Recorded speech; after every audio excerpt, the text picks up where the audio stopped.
Dans un monde où l'innovation et l'exécution sont les moteurs du succès, bienvenue dans Marketer Moment. Je suis Guillaume Rostand, je vis le marketing chaque jour en tant que CMO et mentor de start-up.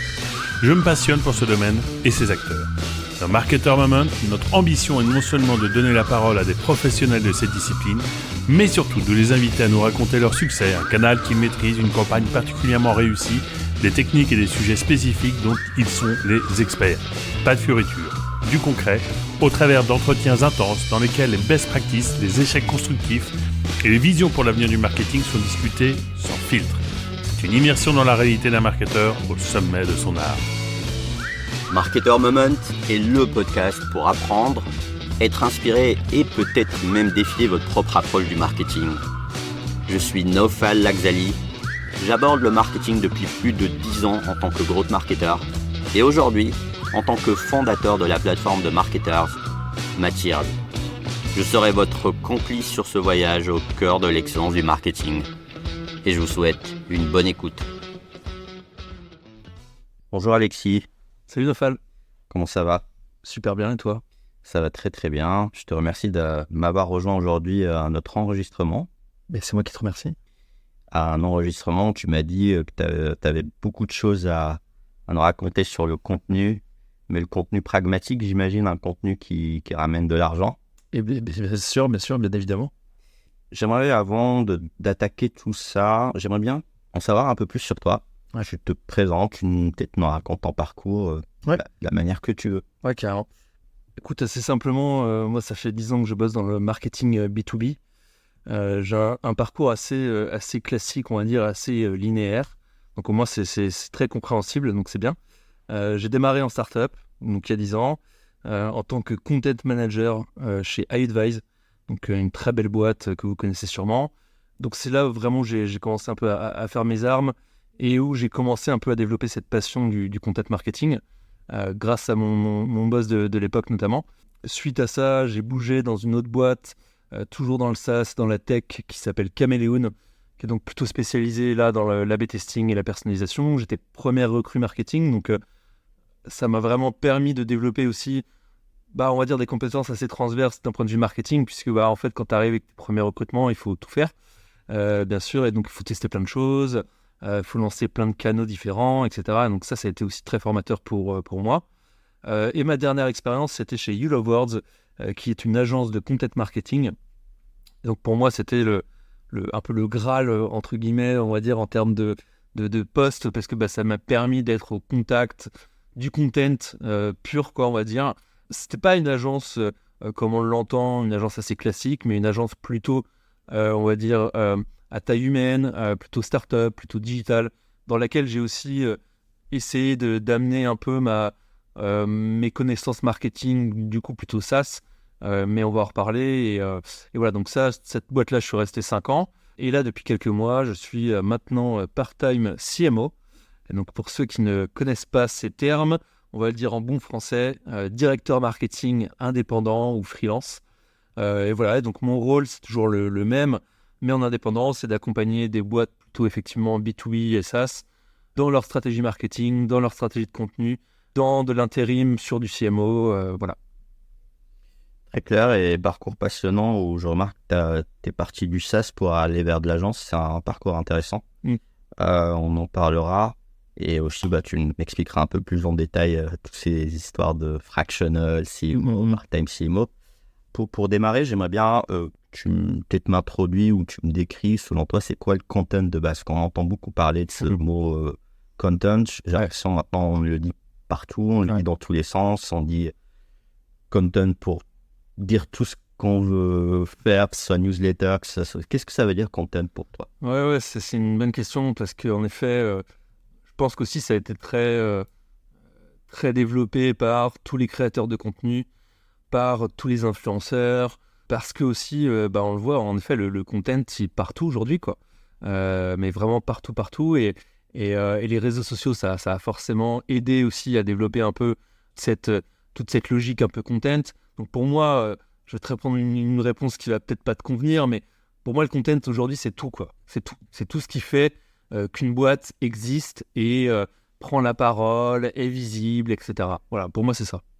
C'est-à-dire que dedans, tu inclus toute la narrative d'une boîte, mais qui se peut-être matérialise à travers différentes manières. Ouais, c'est ça. En fait, pour moi, c'est pas une question de format, c'est pas une question de canal, c'est pas une question de format, tu vois. Pour moi, c'est des messages, c'est ton narratif, c'est ton storytelling, c'est du copywriting, c'est aussi du format, c'est du branding, c'est de la DA, c'est tout ça en fait. Ok. Voilà. Aujourd'hui, je vois beaucoup de profils comme toi qui sont dans des startups, qui sont dans des PME et autres. Comment tu distingues quelqu'un qui fait du bon contenu versus du mauvais contenu? Je dis ça parce que tu m'as dit que globalement, c'est tout ce qu'on peut faire par rapport à, dans le cadre de l'existence d'une entreprise. Mais du coup, très bien. Mais comment j'arrive un peu à distinguer cette boîte fait du bon contenu, celle-là, non? Moi, j'ai tendance à toujours en revenir un peu à l'audience. Et je pense que c'est quelque chose qu'on met pas suffisamment en avant et qu'on prend pas suffisamment en compte. Et en fait, on se concentre sur des choses qui ont, pour moi, pas trop d'intérêt, en fait. Et il faut vraiment en revenir à son audience, quoi. En fait, à qui est-ce que tu t'adresses? Quels sont leurs besoins primaires? Quelles sont leurs problématiques principales, prioritaires? Quels sont, tu vois, leurs points de douleur? Quelles sont leurs préférences, leurs habitudes de consommation? Qui sont... En fait, quand tu crées une boîte, tu crées une boîte pour des gens, tu vois. Et je pense que ce qui est, pour moi, le plus important, c'est vraiment d'avoir une connaissance très profonde et très approfondie, complète, de ton audience et des gens à qui tu t'adresses. En fait, sans ça, tu peux pas produire du bon contenu, tu vois. Parce qu'en fait, c'est du contenu qui va viser à côté, qui va pas convaincre, qui va pas convertir. Donc voilà. Est-ce que tu as mis en place un processus simple, compliqué? Ça ne demande pas une heure d'audit ou de stratégie, mais processus simple pour déjà identifier cette audience-là pour n'importe quel business. Ouais, alors en fait, c'est pareil, hein, mais moi, j'ai pas de... malheureusement, je suis désolé, mais j'ai pas de grosses hacks, de recettes miracles, parce qu'en fait, ça n'existe pas en marketing. En fait, faut en revenir à la base et surtout, faut parler avec ses clients. En fait, c'est aussi simple et con que ça. Et en fait, faut les interviewer tout le temps, régulièrement, beaucoup. Et ça, malheureusement, il y a très très peu de marketeurs qui le font. Je trouve que le sujet de la connaissance client est beaucoup trop confié aux commerciaux, aux équipes commerciales, parfois aux équipes support, aux équipes de vente, etc. Parfois aussi un peu conseil et tout ça, mais c'est vrai que le marketeur n'est pas quelqu'un qui aime parler avec des clients, et je trouve que c'est très dommage, parce qu'en fait ça permet d'absolument tout améliorer, on va dire, d'un point de vue du positionnement, d'un point de vue des messages que tu vas utiliser sur ton site, d'un point de vue du point de vue des canaux que tu vas sélectionner. Enfin, en fait, c'est un ensemble de choses qui font que tu seras meilleur en tant que marketeur si tu sais à qui tu t'adresses.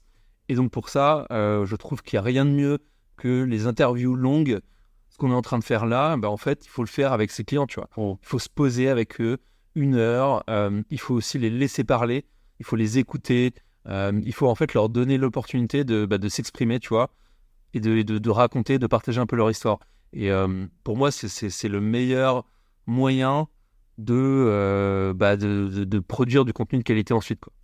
Mais du coup, par rapport à cette complexité de détection d'audience et de la matcher avec un contenu, souvent, un des trucs qui revient souvent, c'est des fois, tu peux avoir plusieurs audiences et j'ai l'impression que tu vas avoir besoin d'adapter ton contenu. Ouais. Est-ce que ça existe une boîte qui produit du contenu de multiples en fonction des audiences sans brouiller l'essence? Je ne sais pas si tu as eu des use cases ou des exemples que tu avais rencontrés.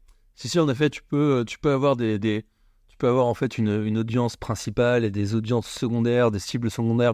Après, ça peut être soit lié, on va dire, un peu au profil, tu vois, de personnes à qui tu t'adresses. Par exemple, des décisionnaires, des gens qui sont plutôt prescripteurs dans l'entreprise. Dans ce cas, effectivement, tu vas pas produire le même type de contenu.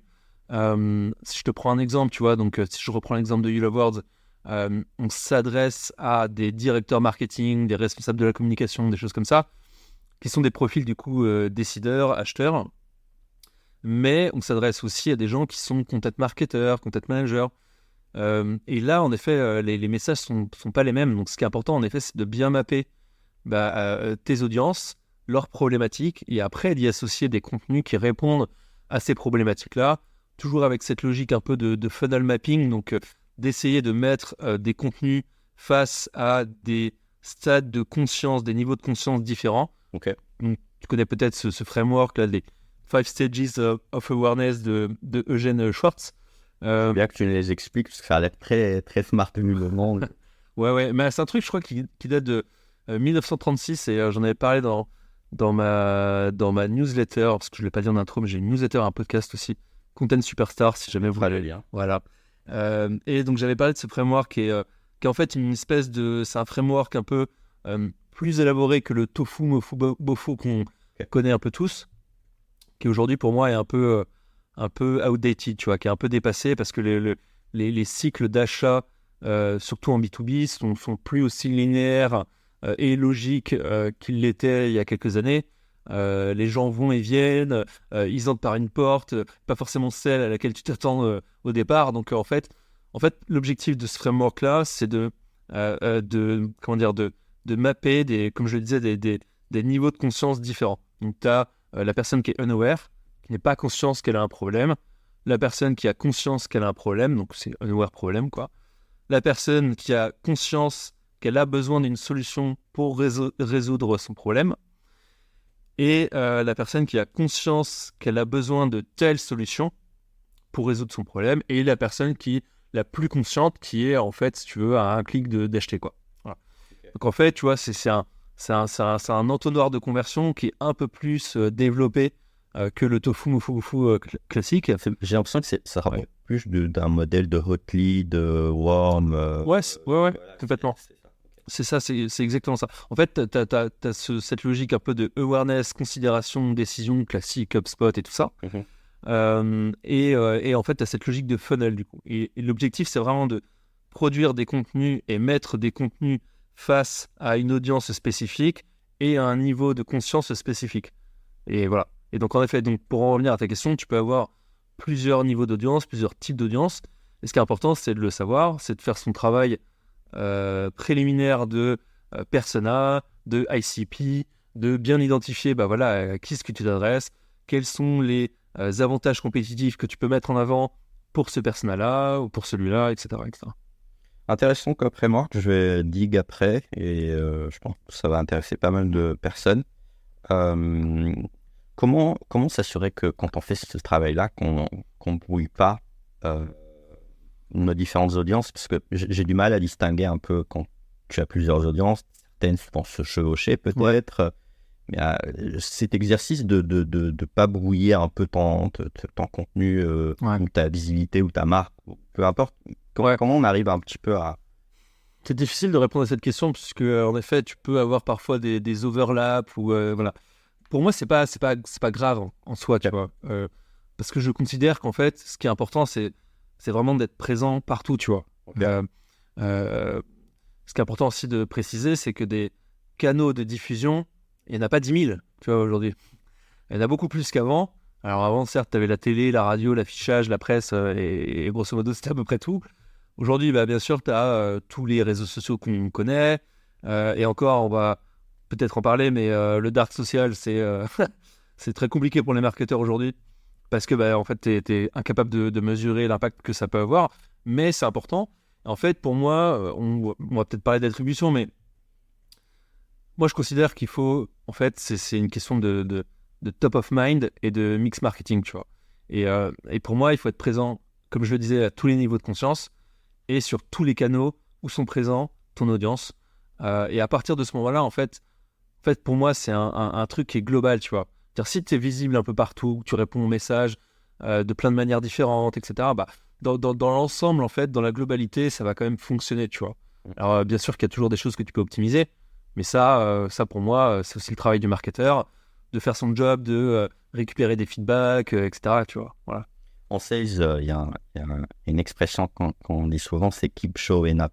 C'est toujours... Shop every day. Ouais. Et en gros, c'est d'être tous constamment apparaître. Et c'est intéressant en tout cas. On va parler du dark social parce que c'est un sujet qui revient souvent, notamment On en avait l'occasion de voir ça avec Selma Chauvin sur la partie Dimension et attribution aussi. Allons un peu, revenons vers un peu ton parcours avant d'aller un petit peu plus en profondeur sur la partie contenu qui drive du business, qui drive de l'argent. Donc ça, c'est, je pense, le gros bloc, comment transformer le contenu en argent, en argent massif. iAdvice, qu'est-ce que tu avais fait à l'époque? C'était un SaaS, c'est ça? Ouais. C'était quoi concrètement les use cases sur lesquels tu avais bossé?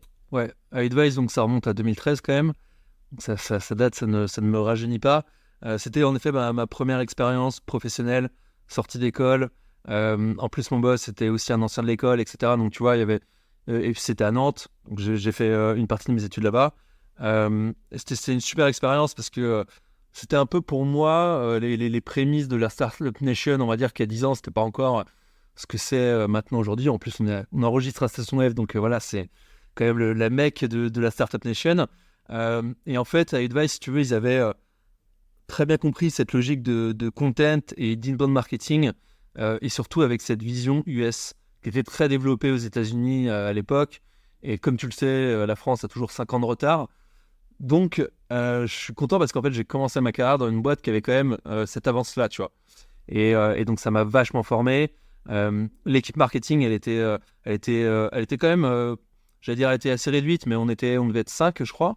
Donc, il y avait un CMO. Moi, j'étais content manager. Donc, mon rôle, c'était de produire du contenu pour la France, pour le marché français. Et il me semble qu'on avait aussi 2-3 personnes qui étaient plutôt field, donc local. Donc, tu vois, marketing spécialiste Allemagne, Angleterre, Espagne, etc. Donc, on était une petite équipe, mais moi, ça m'a appris plein de choses, tu vois, sur comment créer du contenu de qualité, parce que ça, c'est un point, peut-être qu'on en reviendra, mais voilà, pour moi, la priorité quand on crée du contenu, c'est de créer des contenus de qualité. La quantité, c'est une chose, mais la qualité, c'est le premier truc qu'il faut retenir. Et du coup, ça m'a très bien formé, on va dire. J'ai produit mes premiers use cases, mes premiers articles, mes premiers e-books. Donc, tu vois, c'était un peu l'école de la vie version marketing, quoi. Donc, très cool. Première expérience. Et en effet, c'était un SaaS. C'est une boîte qui, à l'époque, maintenant a évolué, a pivoté un peu, mais c'était de la relation client en ligne, si tu veux. Donc, ils avaient créé un peu les premiers chatbots que tu avais sur la Fnac. Tu discutais avec des conseillers. Donc, tu avais des conseillers humains et aussi des chatbots, quoi. Et donc, ça a été un peu les premiers à mettre ça en place. Et aujourd'hui, maintenant, je crois qu'ils ont une offre un peu plus IA, forcément. Mais c'est une super boîte, tu vois. Et moi, je suis arrivé, on était 50. Je crois qu'aujourd'hui, ils sont 250, tu vois. Donc, j'ai aussi vécu un peu cette croissance assez folle, quoi. Et par la suite, tu as eu l'opportunité de rejoindre Chameleon, qui est un outil d'A/B testing, c'est ça? Ouais. Comment ça s'est fait, cette transition, et pourquoi cette boîte-là spécifiquement? Ouais, très bonne question. En fait, si tu veux, moi, chez iAdvice, j'avais été recruté en CDD. Donc ça, c'est important parce qu'en fait, pour Maxime, donc, qui était mon boss, donc, qui était le CMO, c'était important de tester un peu ce profil-là, qui était un profil assez nouveau pour eux, et de voir de quelles compétences est-ce qu'ils avaient vraiment besoin pour un recrutement peut-être plus long terme. Donc moi, je suis arrivé avec ma casquette de marketeur et j'ai fait du marketing, tu vois. Et j'ai produit du contenu avec quand même cette vision marketing, ce qui a porté ses fruits, mais moi, je rejoins quand même beaucoup Maxime sur ça. Le constat, c'était que le profil nécessaire pour mener à bien cette mission-là, c'était un profil plutôt journaliste. Et c'est vrai qu'aujourd'hui, on le voit de plus en plus. C'est marrant parce que ça revient, notamment aux US, où dans des équipes marketing et content, tu as beaucoup de journalistes. Tu as des gens qui sont SEO, qui vont produire des contenus avec une vision SEO, etc. Et tu as aussi beaucoup de gens qui sont maintenant journalistes parce qu'il y a ce renouveau un peu du média qui cartonne en ce moment. Il y a toute cette logique un peu de média-led compagnie, machin, etc. Mais bon, comme on dit souvent, en fait, tout ça, ça ne veut pas dire grand-chose.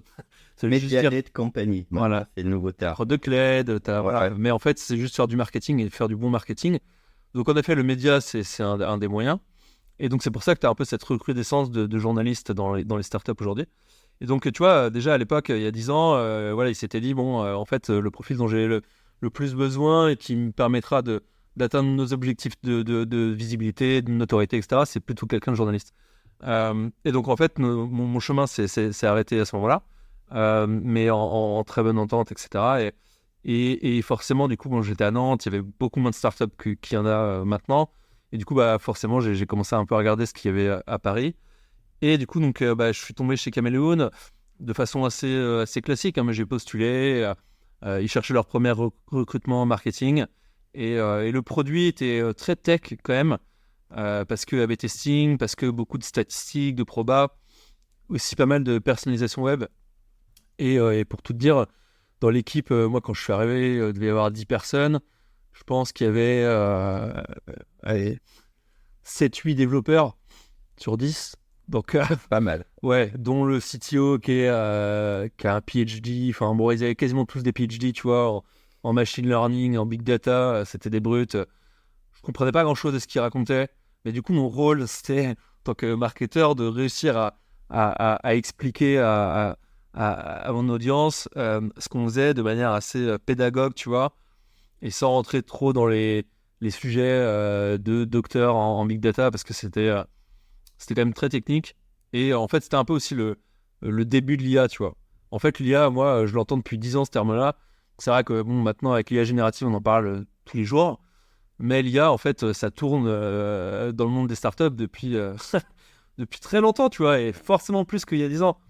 Et du coup, tu vois, je me souviens qu'un des arguments de positionnement déjà à l'époque, c'était ça, tu vois, c'était en fait l'A/B testing dopé par l'IA.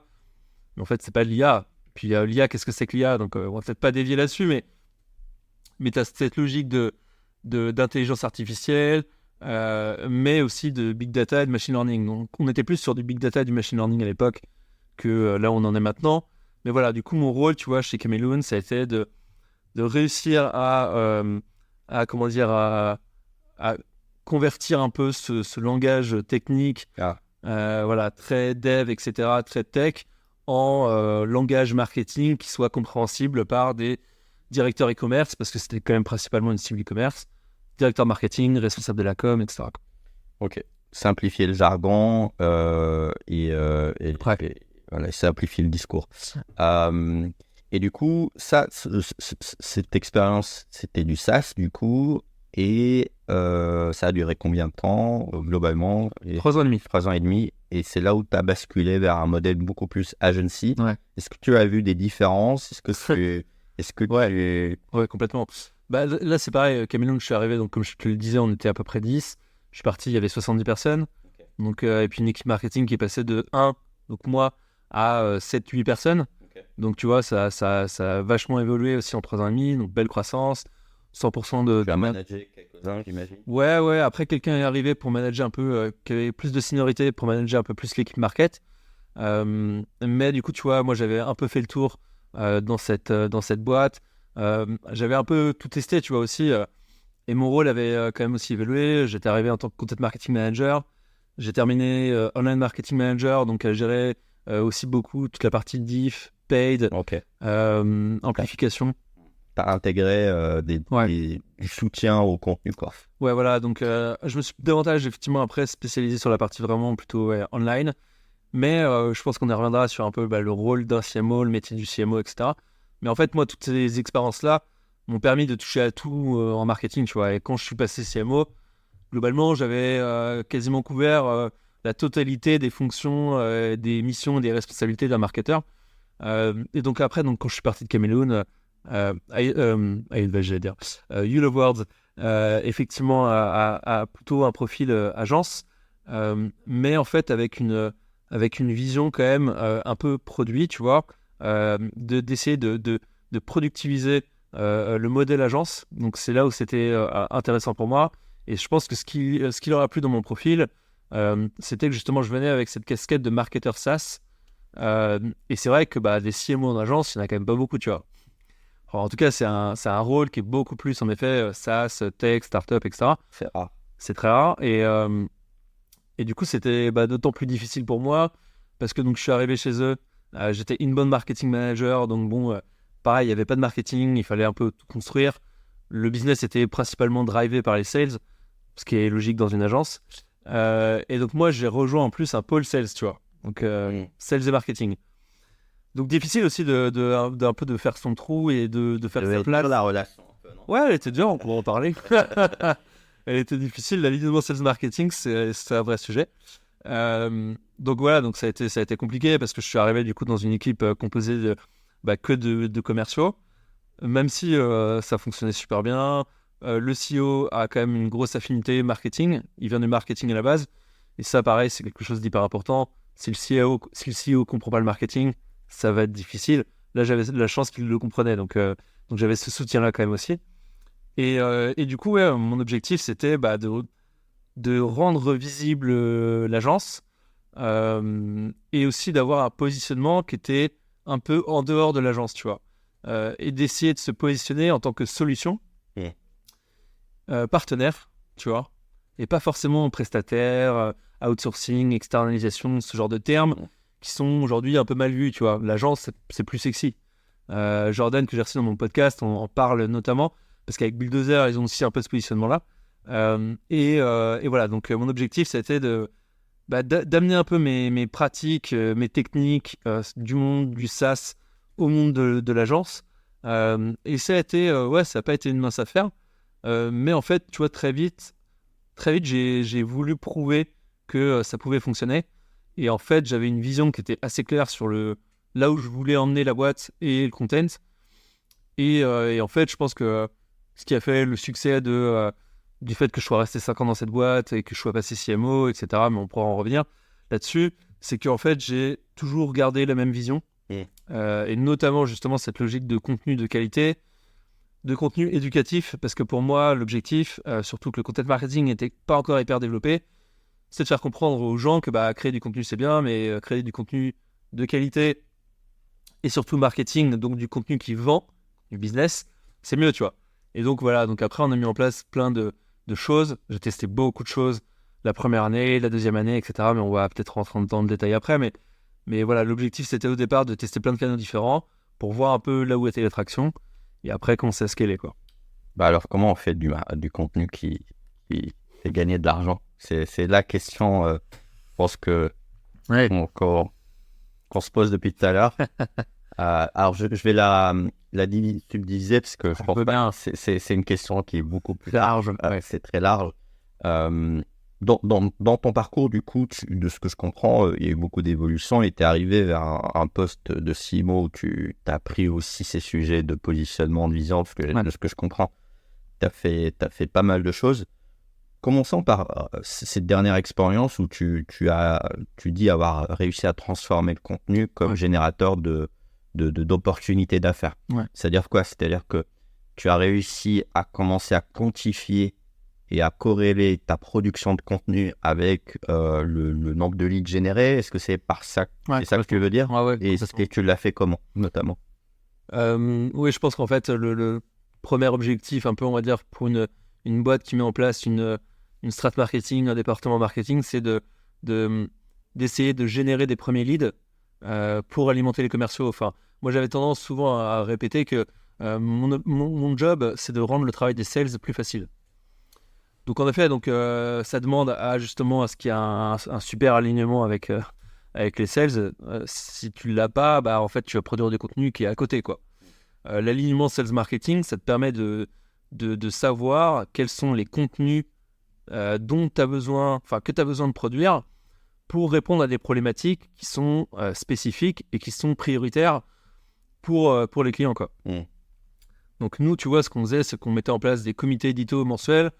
On avait aussi des routines et des meetings, tu vois, communs, sales et marketing. Quoi, comité édito, juste pour rebondir sur ça? Ouais, en gros, l'idée, c'était un peu comme tu as dans des rédactions, tu vois, classiques, quoi. C'est de se réunir et de dire, OK, quels sont un peu les sujets chauds du moment? Qu'est-ce qui est un peu trendy, tu vois? Pas trendy par rapport à la masse, quoi, on va dire, mais qu'est-ce qui est trendy dans la bouche de nos clients en ce moment? Quelles sont leurs préoccupations actuelles, etc. Et ça évolue, en fait. C'est jamais tout le temps la même chose. Surtout à cause de la saisonnalité, surtout aussi à cause des contextes économiques et qu'on a connus récemment. On a vécu des crises, il a fallu s'adapter. Tu vois, je pense au Covid, je pense à plein de choses, mais ça, le contexte économique, ça doit être aussi pris en compte dans une stratégie marketing, tu vois. Et je sais que nous, d'un point de vue du marketing, on a pivoté aussi sur certains canaux parce que coupes budgétaires ou parce que les événements, il n'y en a plus. Comment on fait?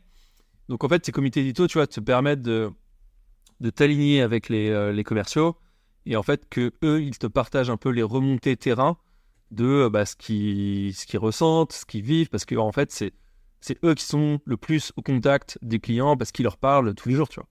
Donc, comité édito pour un peu structurer les thématiques sujets, des Exactement. opportunités, en tout cas les détecter. Après, Ouais, après. Donc après, comme je l'ai dit tout à l'heure, pour moi, l'objectif, c'est vraiment de revenir à l'audience, tu vois. Et donc, moi, très vite, en fait, j'ai passé beaucoup de temps, justement, avec nos clients, à du coup, essayer de comprendre un peu quels sont les canaux sur lesquels ils sont, quelles publications marketing est-ce qu'ils lisent, etc., etc.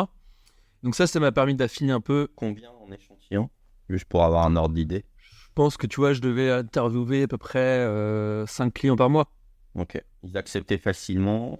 Ouais, franchement, ça va. Enfin, faut pas oublier que les gens adorent parler d'eux-mêmes. De même. Donc, donc, généralement, si vous demandez à quelqu'un, ouais, est-ce que tu as 1 heure pour me parler de ton métier, etc., tout le monde dit oui, et voilà, il l'a. Pas forcément tout de suite, immédiatement, mais voilà, les gens adorent ça.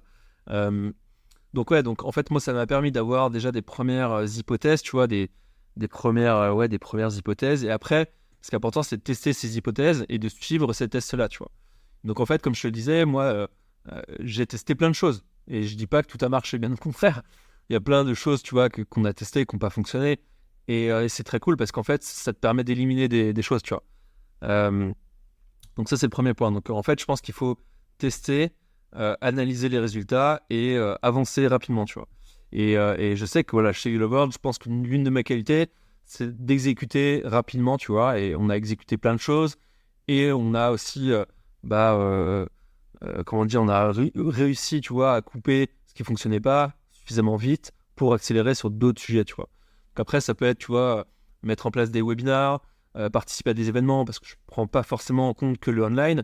Le offline a vachement d'importance aussi, tu vois, et revient de plus en plus aujourd'hui. Et donc voilà, donc je ne sais plus où j'en étais, mais en gros, c'est ça. C'est tester des canaux, voir ce qui fonctionne, et après accélérer, double down sur ce qui fonctionne, que ce soit du SIA, du SEO. Les canaux sur lesquels un peu tu étais intervenu, que tu as déployé, Ouais. c'était quoi? Tu peux aussi intégrer, parce que j'ai cru comprendre qu'il y avait une phase aussi Covid, donc je pense qu'il y a eu un rebond. Est-ce que tu peux nous parler un peu de ces canaux de départ et les réajustements de canaux en mode crise? Ouais. Pour en revenir aussi effectivement à l'origine un peu, moi quand je suis arrivé aussi, j'ai fait appel à un consultant SEO et content marketing. Donc il faut rendre à César ce qui est à César, qui a fait en fait un audit justement des contenus existants et aussi du coup des commerciaux et des clients. Donc il a fait tout cet audit en fait de la boîte, des contenus qui existaient déjà sur le site, et il s'est rendu compte que en fait les contenus qui étaient déjà présents sur le site ne répondaient pas vraiment aux problématiques et aux besoins de notre audience cible, tu vois. On était en fait beaucoup trop sur une audience qui était en fait pas du tout décisionnaire, tu vois. On répondait pas du tout en fait aux problématiques des décisionnaires, et du coup c'était logique que le contenu ne fonctionne pas, ne rapporte pas de business, de lead, etc., etc. Donc en fait du coup suite à cette audit-là, on a mis en place une stratégie de production de contenu, mais aussi SEO. En fait, très vite, on s'est dit, OK, ce qui est important pour nous, c'est de produire des contenus de type article de blog, de se positionner sur des mots-clés qui sont stratégiques pour nous, mais aussi de produire des contenus de qualité un peu plus premium, ce qu'on appelle des master content, donc des e-books et des choses comme ça, tu vois. Et après, de décliner ces contenus-là en plein de contenus. Donc ça, c'est un peu toute la logique de content cascade, de recycler, machin, etc. Donc voilà, je sais plus quelle était ta question, Nopal, donc si tu peux... C'est les canaux. Ouais. Et en fait, l'évolution des canaux. Ouais, exactement. Tu étais en train de décrire en gros, alors, tu pars comme j'ai l'impression beaucoup font, Ouais. c'est le blogging au départ, Ouais. avec un modèle de SEO et de production pure, et derrière c'est décliné. Donc j'imagine tu déclinais sur pas mal d'autres canaux. Ouais. C'est quoi ces canaux-là? Ouais, après, effectivement, le cœur de la stratégie, c'était le SEO. Et après, il faut aussi se dire que tu peux pas non plus tout faire en fonction des moyens que tu as à ta disposition. Et à l'époque, j'avais pas l'équipe que j'ai eue à la fin, quoi, où j'étais, tu vois, accompagné d'un ou deux stagiaires, où mon rôle, tu vois, c'était aussi de leur apprendre un peu le métier de marketeur, mais qu'ils soient aussi en soutien, tu vois, de ce qu'on produisait. Donc, l'objectif, c'était de diffuser principalement nos contenus par email, parce qu'on avait une grosse base, tu vois, d'email, et cette base-là, il faut s'en servir, il faut l'utiliser. Donc c'était pas mal de communication par email, de nurturing, en fait finalement de choses qui sont très liées justement au monde du SaaS, tu vois. Donc, notamment, je vois voilà, le lean nurturing, les séquences automatisées, ce genre de choses. Et ça a commencé à fonctionner. Et après, en effet, principalement de bien être positionné sur Google, sur les moteurs de recherche, grâce à une stratégie de contenu optimisée, SEO, etc. Après, sur les canaux, effectivement, et un peu le pivot qu'on a dû opérer à certains moments, on va dire, de mon parcours. Je prends en effet l'exemple du Covid parce que c'est un super exemple. À l'époque, donc, tu vois, Covid, c'était quoi? C'était 2020. Moi, je suis arrivé chez Hello World à peu près en 2019. Donc, tu vois, j'étais un peu au début de la strat market et de la strat content qu'on mettait en place. Donc, ça portait pas encore autant ses fruits que ça portait à la fin. Et donc, le business était encore beaucoup drivé par les événements, tu vois. Les événements pro, B2B, de type rendez-vous commerciaux, rendez-vous d'affaires, etc. Sauf que quand le Covid est arrivé, plus d'événements. Et donc là, tu te dis, ok, alors comment on va faire quand 60... une grosse proportion Ouais, 60 à 80%, tu vois, du chiffre d'affaires de la boîte. Ouais. Donc c'est beaucoup. Et quand tu sais que le One-to-One Monaco, tous ces événements-là dans lesquels tu rencontres des décideurs et qui sont en fait 100% de ton audience, sont annulés du jour au lendemain, tu dis, ok, mon plan va être compliqué, quoi. Ah non. Et alors donc très vite, en fait, j'avais en fait déjà cette idée un peu avant de mettre en place une série de conférences virtuelles. Et je différencie bien les conférences virtuelles des webinars. Pour moi, c'est pas du tout la même chose. On va y revenir. J'avais en fait cette envie un peu de créer des événements de qualité avec des speakers pour parler de nos sujets, donc très, très éducatifs, pas du tout commercial, pas du tout salesy, etc. Et vraiment apporter de la valeur, apporter du savoir, partager un peu notre expertise grâce à nos clients, grâce à des experts. En fait, j'avais déjà un peu cet objectif-là, tu vois, enfin en tout cas cette idée-là dans ma tête. En fait, quand le Covid est arrivé, je me suis dit, vas-y, en fait, c'est le moment, tu vois. Et du coup, j'ai packagé, j'ai enrobé en fait ce truc-là dans un événement qu'on a appelé Engage and Convert, et où l'objectif à l'époque, c'était d'engager ces audiences et de les convertir, tu vois. Bon, ça l'est toujours, hein, mais c'est d'autant plus important en fait à ce moment-là, quoi. Et donc en fait, on a mis un programme en place de conférences en ligne virtuelles. En fait, tu avais, je crois que c'était... C'est intéressant, tu utilises des termes très spécifiques. Ouais. Conférence en ligne. Ouais, complètement. Et tout à l'heure, tu as dit... Ouais, webinar. Pas webinar, mais conférence virtuelle. Ouais. Ou comme un peu j'entends maintenant, masterclass privé, masterclass... Ouais. Je rebondis juste sur ça. Pourquoi c'est ce choix des termes Parce que je trouve que le webinar, c'est en fait, ça veut rien dire. En fait, ce qui est important, c'est comme aujourd'hui, tu vois, tu vois beaucoup aux US, tout ce qui est virtual events. En fait, c'est quoi le mot qui est important là-dedans? C'est events, tu vois. En fait, virtuel ou pas virtuel ou physique. Ce qui est important, c'est que ce soit un événement, tu vois. Le webinar, en fait, c'est un format, tu vois. Mais ce qui est important, c'est ce qu'il y a derrière, tu vois. C'est le fond. C'est ce que tu proposes, c'est ce que tu apportes, c'est ce que tu offres comme savoir, comme valeur. Et donc moi, le délire derrière justement ces conférences virtuelles, c'est d'apporter de la valeur avec cette logique vraiment de conférence, tu vois. Et donc pour en revenir au format en lui-même, il me semble qu'on avait lancé ça à la base, je crois que c'était toutes les 2 semaines. Donc moi j'étais en confinement, faut s'en rappeler quand même, dans 20 mètres carrés, dans mon petit appart parisien, tout seul. Et j'avais pas été mis en chômage partiel parce que il fallait quand même booster l'acquisition et c'était compliqué. Et donc je bossais de ouf. Et du coup, je m'étais dit, ok, il faut qu'on soit super chaud. En fait, on avait un truc à préempter sur le sujet, tu vois, parce que à ce moment-là, il y a une autre boîte qui s'est lancée en parallèle sur des conférences en ligne qui est Pledzi. En fait, on a un peu lancé en même temps notre logique, ça s'appelait Saloon, cette logique vraiment de conférences en ligne, etc. Et en fait, on a un peu préempté le marché sur ce format-là au même moment, et ça a cartonné parce qu'en fait, il y avait personne qui le faisait à ce moment-là. Et vu qu'on a lancé très vite, je pense que moi j'ai lancé l'événement une semaine après l'annonce du confinement. Okay. Et du coup, tu vois, la première conférence, elle a généré, je crois, 2000 leads. Wow. et sans acquisition payante, juste en bouche à oreille, LinkedIn, email, etc. Et il y a eu de l'emailing quand même aussi. Ouais, mais sur notre base en propre, quoi. Ouais. Et ouais. C'est énorme. Ouais, c'est cool. Ouais. Non, c'était top et en fait on a senti que ça a fonctionné. Et après, on a continué à en faire.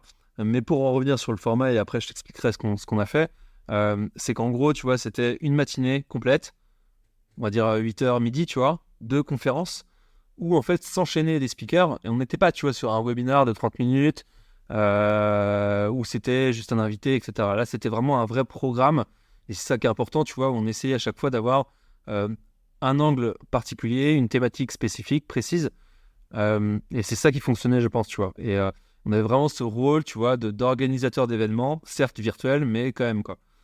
Donc, tu vois, il y avait quand même, en fait, je pense, une ligne édito, quand même, malgré tout, derrière ces événements-là, chose que tu as un peu moins dans un webinaire classique, quoi. C'était vous-même ou vous invitiez des On a invité, guests? ouais, on a invité des guests. En fait, ce qu'il faut dire aussi, c'est ce qui a bien fonctionné, c'est que j'ai fait du co-marketing et j'en ai fait beaucoup avec plein de boîtes différentes, parce que moi, en fait, toutes les boîtes, elles étaient demandeuses tu vois, d'opportunités en fait de prise de parole. Et je crois que Vous allez choper des boîtes plus prestigieuses. ouais, bah, j'ai travaillé avec HubSpot, avec plein d'autres boîtes. Je crois qu'on a réussi à faire venir 18 boîtes sur cet événement-là en l'espace de 6 mois. Parce que ta value proposition de cette conférence était très forte, ou comment tu l'as packagé, ou bien parce que time to reaction par rapport au Covid était très rapide et t'as chopé? C'est les deux. Les deux. Ouais. Okay. Oui, parce qu'après, moi, j'ai fait beaucoup d'efforts, on va dire, en termes de démarchage aussi auprès de ces boîtes-là, de leur dire on est plus fort ensemble. Quand tu dis, juste je rebondis encore, quand tu dis démarchage, tu as fait de l'outbound. Tu es allé email, LinkedIn. Ouais, j'ai contacté le content marketer de Intel, tu vois, et je leur ai écrit en direct. On a eu Content Square, on a eu HubSpot, on a eu... Je rebondis, c'est important que les gens suivent un peu le process. Tu as contacté les content marketers. Ouais, un peu les deux. En fait, je pense que j'ai contacté les mails que j'ai trouvés. Donc, t'as contacté tout. Ouais, bah non, mais tu vois, il y a un moment où on n'avait pas le time, quoi. Ouais. Et non, les CMO, les VP Market, un peu tout le monde, ceux que je connaissais, ou tu vois, voilà. Et après aussi de demander, si vous connaissez une boîte, quelqu'un, là il manque un invité, etc. Exactement. Donc, en fait, toute la logique de co-marketing et de referral, etc., a fait que ça a fonctionné aussi et que ça a permis d'amplifier cet événement-là, tu vois. Parce qu'en fait, quand tu as 6 boîtes qui viennent sur une matinée plutôt que juste Steel Awards, mais en fait, c'est 6 fois plus de portée, c'est 6 bases email différentes. Et donc, tu vois, aussi, les 2000 leads, etc., c'est aussi grâce à ça, tu vois. Faut le dire, quoi. Mais c'est cool parce que, en fait, collaborer avec d'autres boîtes, c'est important. Ce qui est important quand tu fais ça, c'est quand même de sélectionner des entreprises qui ont la même audience, quoi. Tu vois, je vais pas travailler avec L'Oréal, tu vois, qui va pas du tout vendre la même chose que ce que vend Steel Awards et ça s'adresse pas du tout à la même audience. C'est du B2C, donc bon, c'est logique. Mais voilà. Donc, essayez aussi de bien sélectionner les partenaires avec lesquels vous voulez travailler. En fonction de leur audience. En fonction de leur audience et en fonction aussi de leurs produits, tu vois. Et donc ça a été vraiment, tu sais, un peu cette logique finalement de rédac chef, d'avoir un angle, etc., de comité, machin, édito. Ça m'a permis aussi quand même de faire en sorte que ces événements, ils aient une identité, tu vois, propre. Et en fait, qu'on a senti qu'il y avait une traction sur le premier événement, tout de suite, on a dit, vas-y, on continue. Il n'y a pas moyen qu'on arrête. Et en fait, justement, je crois qu'on en a fait près de 2 par mois. Et donc, 2 matinées par mois. Et donc, pour moi, j'étais quasiment à full time sur ça, parce qu'en fait, c'était un peu le seul levier qu'on avait à ce moment-là. Et donc, tu vois, j'ai travaillé avec beaucoup de boîtes. On a généré beaucoup de leads. Et après, tu vois, on a essayé aussi de cibler davantage sur des secteurs spécifiques, dans une logique un peu plus ABM, de se dire, OK, quels sont les secteurs qui ne sont pas à l'arrêt, quels sont les secteurs qui ont encore du business à investir dans le marketing, parce que c'est pareil aussi à ce moment-là, toutes les boîtes ont décidé de couper leur budget, tu vois. Pourquoi faire du marketing quand tout le monde est chez soi, tu vois, c'était compliqué, quoi. Et donc, dans ce cas, à ce moment-là... c'est intéressant, parce que je pense aussi, ça reconfirme ce que tu as dit tout à l'heure, c'est votre temps de réaction. C'est que pendant que les autres jouaient defense, vous avez joué offense. Exactement. Et parce que tu vas peut-être me le confirmer après, les autres se sont remis là-dedans quelques semaines plus tard. Ouais. Non, mais en fait, tu vois, pour en revenir à cette logique d'ABM, en fait, on a compris, alors d'un point de vue commercial, que en fait, le game, il avait changé, tu vois. Et les secteurs qui fonctionnaient avant le Covid, pour nous, ne fonctionnaient plus pendant le Covid et après le Covid. Ça, je prends l'exemple du voyage ou des choses comme ça. Bon, ouais, c'est logique, quoi. Et donc, tout de suite, en fait, côté commercial, ils se sont dit, OK, on va recibler notre stratégie, réangler notre stratégie vers des secteurs qui subissent pas trop la crise. Comme je le disais, banque, assurance, etc., ça allait à ce moment-là, quoi. Et donc, en fait, nous, on a appliqué la même logique d'un point de vue marketing, quoi. Et du coup, on a organisé des événements, tu vois, mais avec des focus, des éditions spéciales, banque et assurance, énergie, je sais plus ce qu'on avait d'autre, tech aussi, parce qu'à l'époque, ça allait encore. Et donc, tu vois, on a continué à faire des éditions comme ça régulièrement et à générer beaucoup de visibilité, parce que sur LinkedIn aussi, on était très présents. Moi, j'avais travaillé aussi un kit média, etc. J'avais poussé les gens avec lesquels on bossait, donc les partenaires, à communiquer en même temps, etc. Donc, il y avait un peu cet effet momentum, tu vois, qui a fait qu'aussi, du coup, on était hyper visible. Puis LinkedIn, à l'époque, il y avait quand même moins de gens qui produisaient des contenus qu'aujourd'hui. Donc, on avait quand même beaucoup plus de visibilité potentielle, tu vois. Et ça a vachement joué. Il y a encore des gens qui m'en parlent, tu vois, et qui me disent, mais putain, mais on vous voyait partout, quoi. Et voilà. Et on en revient effectivement à ce que tu disais par rapport à cette logique d'offense, quoi, et d'attaque. Et en fait, à cette époque-là, il fallait attaquer, quoi. Il fallait être le premier, et c'est comme ça que ça a fonctionné, quoi. Très intéressant. Tu parles pas mal du coup de ces modèles d'events virtuels. Je reste là-dessus parce que c'est intéressant. Avant qu'on passe à d'autres sujets, est-ce que tu crois, parce que on parle, c'était temporairement dû au Covid, ouais. Beaucoup se sont mis dedans. Là, j'imagine, on a tous constaté, les gens reviennent vers. Alors nous, on fait le podcast, moi je préfère le faire en live. Les gens, tu sens qu'ils ont envie. Alors, en même temps, il y a moins. Ils choisissent les gens avec. Mais c'est mieux. C'est le côté physique. Néanmoins, on revient vers ça. Et j'ai l'impression que les gens se sentent un peu délaissés de ces. J'imagine, il y en a toujours, mais un peu plus délaissés de ces modèles-là. Ouais. Est-ce que tu partages le même constat que moi ? Ouais.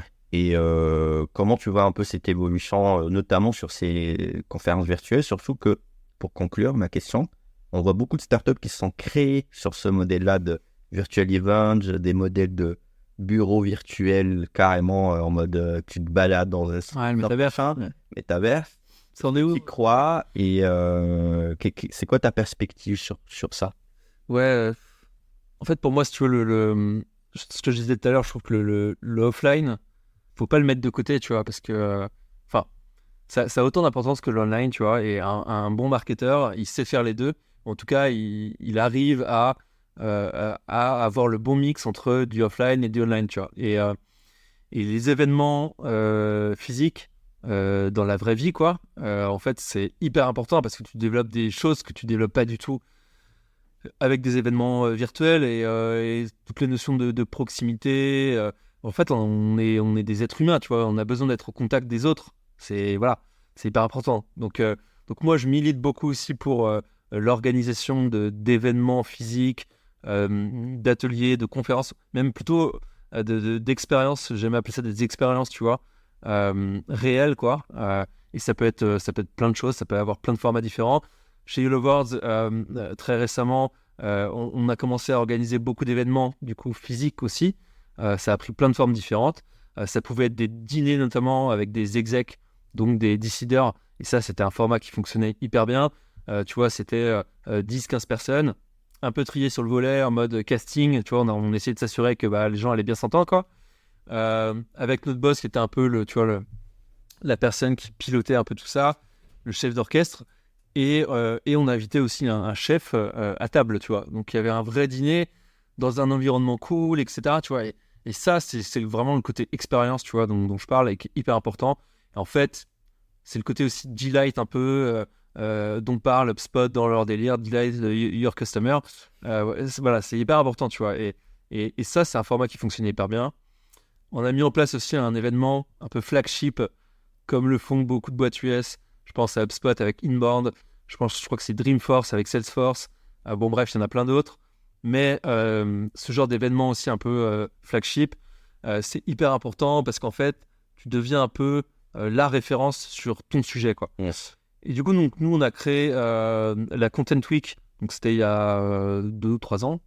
Et donc là, c'était un peu la même logique que ce qu'on avait fait en virtuel. Mais alors là, on s'est dit, vas-y, on va le faire en physique. On avait acheté en plus des bureaux, tu vois, 400 mètres carrés. hyper grand, enfin avec un énorme espace, tu vois, de conférences, etc. Donc, truc vraiment top. Et on s'est dit, vas-y, on est chaud. Plutôt que de faire un content day, enfin un truc sur une journée, on va faire ça sur une semaine. On va organiser du coup 5 jours de conférences, d'ateliers, etc. Donc pareil, encore une fois thématique. Donc chaque journée était thématisée, tu vois. On a parlé de métaverse, on a parlé d'account-based marketing, on a parlé d'édito pur, on a parlé de quoi d'autre, de podcast. Enfin, tu vois, on a aussi éditorialisé cet événement-là pour en faire quelque chose de ouf, qui puisse aussi réunir un maximum de gens, tu vois, que ça puisse parler au maximum de monde. Et en fait, on a continué en plus de ça, cette logique de partenariat et de collaboration et de co-marketing. Et on a, encore une fois, invité les boîtes, à la fois qu'on avait invitées lors des événements virtuels, mais aussi plein d'autres boîtes, tu vois. Et on a quand même réussi à avoir Netflix, HubSpot, Microsoft, et je crois qu'on a eu 40 speakers sur une semaine. C'était sur Paris, j'imagine. Ouais. Et c'était accessible, c'était... Ouais, c'était gratuit, donc bon, ça... Ouais. Ça, c'est... Ouais, mais tu vois, c'est... Moi, pareil, je suis un fervent défenseur du contenu gratuit, parce que, bah, en fait, ce que tu vends, c'est un produit, ou un service, etc. Le contenu, c'est un moyen pour asseoir ton expertise, augmenter ta notoriété, etc. Donc, c'est bien aussi de proposer des contenus gratuits, quoi. Donc après, il y a toute la logique derrière, le gated content, etc. C'est bien de générer de l'email, parce que si tu n'as pas de lead, tes commerciaux, ils vont pleurer, on est d'accord, mais c'est aussi bien d'organiser des événements, des choses gratuites comme ça. Alors bien sûr, on avait quand même une billetterie en ligne qui nous permettait de choper les emails, on n'est pas idiot, mais c'était gratuit. Et tu vois, sur la semaine, on a quand même reçu 600 personnes dans les bureaux, et c'était incroyable, c'est exceptionnel, tu vois. Et ça a été une semaine très difficile pour toute mon équipe marketing, pour toute l'équipe, de toute façon, de toute la boîte, parce que tout le monde était hyper impliqué. Ça a été 3 mois de travail quand même, un trimestre entier pour organiser cet event-là. Mais après, tu vois, c'est pareil, c'est, comme je le disais, c'est un événement qui a vachement permis d'améliorer notre notoriété, notre crédibilité. On est vraiment devenu un peu l'expert sur le sujet du content. Voilà. Et d'un point de vue pragmatique, est-ce que tu as été capable de détecter une forme de ROI sur cet event, ou bien c'est compliqué parce que voilà, c'est 3 mois de préparation, c'est du budget. Est-ce que plus ou moins tu estimes que c'était un ROI positif, ou bien c'est plutôt un ROI latent sur l'année grâce à l'effet de la brinde et autres? Parce que des fois aussi, ce qu'on voit pas beaucoup, et ça c'est un sujet de marketeur, des fois ça va venir faciliter un closing qui aurait pu être fait, mais en gros c'est imperceptible. Passe peut-être de 3 mois, 1 mois, c'est bon, on est rassuré. Est-ce que tu avais mis en place quelque chose, plus ou moins, pour au moins détecter un ROI à tout ça? Alors, on peut rentrer dans les problématiques d'attribution si tu me chauffes. Enfin, j'ai pas de problème. Forcément. Moi, j'ai un avis aussi assez tranché là-dessus, donc il n'y a pas de... Tu as parlé de dark social, tu as parlé un peu de... Moi, on parle aussi de dark traffic, on parle de tout cet angle mort comment tu perçois ça et comment tu le gères surtout? Ouais, alors moi, j'aime bien réussir à attribuer du business à un contenu, à une campagne marketing, etc. Et ça, je l'ai fait vraiment chez YellowBirds, dans le sens où j'ai mappé l'ensemble des contents qu'on avait, tu vois, donc articles de blog, la totale, et j'avais une logique d'attribution first touch. Parce que pour moi, ce qui était important, c'est de savoir comment est-ce que ce contact, il est arrivé chez nous, tu vois. Après, je sais très bien qu'il y a plein de choses qui l'ont fait avancer dans l'entonnoir de conversion, dans sa maturité, etc. Mais en fait, si tu veux, je suis pas un site e-commerce, tu vois. Je vais pas en fait. Mon objectif, c'était pas de me concentrer sur chacun des points de contact, etc. Enfin, tu vois, j'avais pas les ressources, j'avais pas les moyens, j'avais pas le temps. Moi, mon objectif, c'était produire du contenu de qualité, savoir que ce contact-là, cette boîte-là, elle est arrivée sur notre site, elle a fait une demande de rendez-vous parce que elle est tombée sur cet article-là. C'était ce qui était le plus important, tu vois. Et en fait, ça m'a permis d'attribuer des deals à des sources d'acquisition et même parfois à des contenus en eux-mêmes, tu vois. Je savais que genre tel article m'avait généré tant de business, tu vois. Et ça, c'est mortel. Après, il y a aussi toute cette logique d'influence, de CA influencé. Alors nous, on était sur HubSpot, donc on nous donne des données, machin, etc. Mais enfin, c'est du doigt mouillé. Enfin, voilà, faut pas prendre ça pour argent comptant.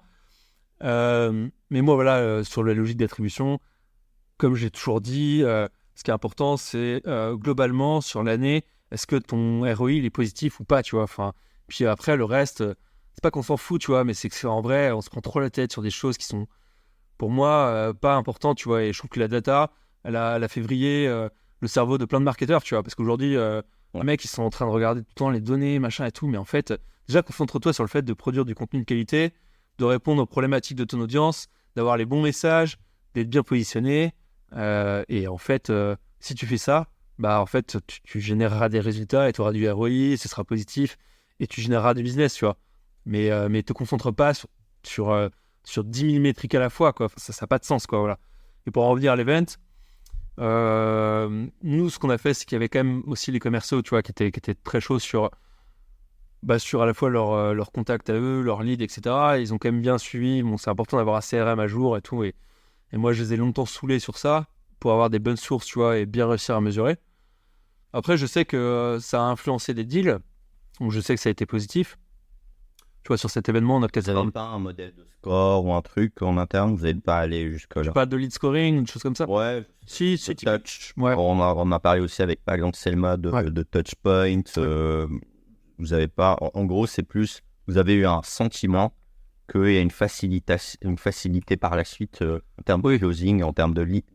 En fait, c'est compliqué, si tu veux, pour moi, d'attribuer une vente à un événement. Ouais. Parce qu'en fait, la personne, elle vient là, en plus, pour s'éduquer, etc. Elle vient pas là, tu vois, pour avoir un discours commercial. Ouais. On a eu 0 discours commercial, tu vois, genre, pendant cet événement-là. C'était vraiment essayer de les nourrir, tu vois, de les inspirer avec Netflix, avec Microsoft, avec des boîtes comme ça, tu vois. Et la logique derrière, c'est que, en fait, on a créé des relations, et on a pérennisé des relations, tu vois, avec des contacts qu'on avait, qui sont venus, qui ont forcément, tu vois, eu un impact après dans le closing. Mais de là à dire que c'est de l'attribution directe, je le dirai jamais. Et après voilà, tu sais qu'il y a des deals où les mecs te disent ah, putain, votre event c'était super, etc. Tu sais que ça a eu un impact, quoi. Tu le sais, mais après tu peux pas attribuer directement une source, quoi. Et voilà, je sais plus ce que je voulais dire. En tout cas, on a compris l'état d'esprit, c'est que, et je vais rebondir parce que tu rejoins beaucoup de marketeurs que j'ai eus et avec qui j'échange sur ce sujet de trop de data tue le sens de la data et tue aussi ta perception, surtout que ce qui revient souvent aussi, c'est qu'on est plein de biais cognitifs et qu'on en parle dans encore un autre épisode, by the way, sur ce sujet-là, où des fois, tu as des biais de confirmation, des paradoxes de Simpson, tu as plein de phénomènes bizarres. La psychologie. Et j'ai eu l'impression qu'il y a une remarque, je ne sais pas si tu me suis, là-dessus, c'est que périodiquement, il y a des phases où les marketeurs vont être à fond faire de la data, et ça, c'était il y a quelques années. Et là, on est dans une rephase, j'ai l'impression, de un peu moins de data, parce que le contenu a repris le dessus, les relations one-to-one ont repris le dessus. Et j'ai l'impression que c'est cyclique. Peut-être j'ai tort, mais en fait, j'ai cette impression, en côtoyant des marketeurs, que là, en ce moment, on est en plein de... Maintenant, j'en ai marre de la data. Non, mais ce qui aide pas, c'est que la fin des cookies tiers, je crois que c'est genre dans 6 mois, en fait. Voilà. Je pense qu'on nous prépare peut-être pour ça. Ouais, non, mais en fait, voilà. Faire pas mal de choses aussi. Faut quand même pas oublier que dans 6 mois, c'est terminé, on a plus de data.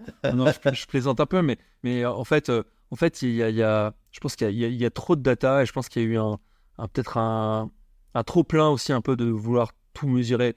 Alors après, ça dépend des business, tu vois. Je sais que, des business d'e-commerce ou de vente directe, etc. C'est principalement drivé par la data parce que c'est assez logique.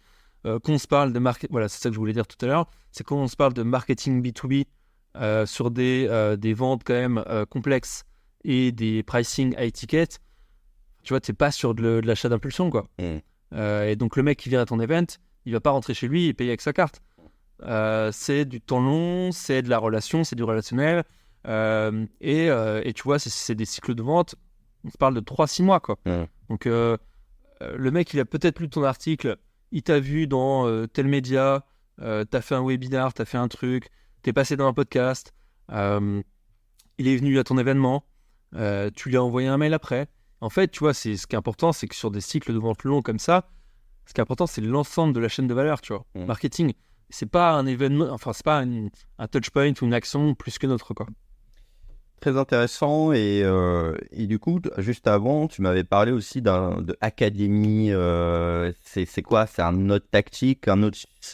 Bon, si on peut prendre quelques takeaways de toi, c'est quoi cette histoire d'académie? Ouais, écoute, en fait, c'est vraiment le prolongement de tout ce que j'ai voulu mettre en place pendant 5 ans. C'est qu'au départ, on a voulu vraiment partager du contenu éducatif. Donc, ça a commencé en effet par le blog parce que c'est un peu le point d'entrée évident. Et puis, on voulait vraiment être très bien positionné d'un point de vue SEO. Et ça nous a rapporté beaucoup de business. Et après, si tu veux, on a continué un peu à évoluer dans cette logique de production de contenu. À la fois parce qu'en tant que boîte qui fait du content marketing, si tu fais pas de content marketing, en fait, tu passes pour un blaireau, tout simplement, tu vois. Enfin, je veux dire, c'est logique. Si tu fais pas toi-même ce que tu vends, c'est pas ouf. Donc, on a fait beaucoup de contenu de qualité. On a produit des e-books. Je te parle d'e-books de genre 100, 150, 200 pages. Ah ouais. Ouais, donc des... Ouais, peut-être appeler Duno ou je sais pas, des éditeurs après, non? Ouais. L'un de mes rêves un peu, c'était de produire et de sortir ces e-books-là en version print. Ouais. Mais bon, ça s'est pas fait et tout, tu vois. Mais c'est vrai que c'était l'un de mes objectifs. Et donc, tu vois, ça a été continuellement d'apporter de la valeur, de donner de la valeur, tu vois, à nos clients, à nos prospects, à nos audiences et tout. Et donc voilà, donc en fait, on a continué, tu vois, à aller encore plus loin à chaque fois dans l'apprentissage et tout ça. Et donc, pour moi, la finalité derrière l'apprentissage, c'est l'académie, quoi.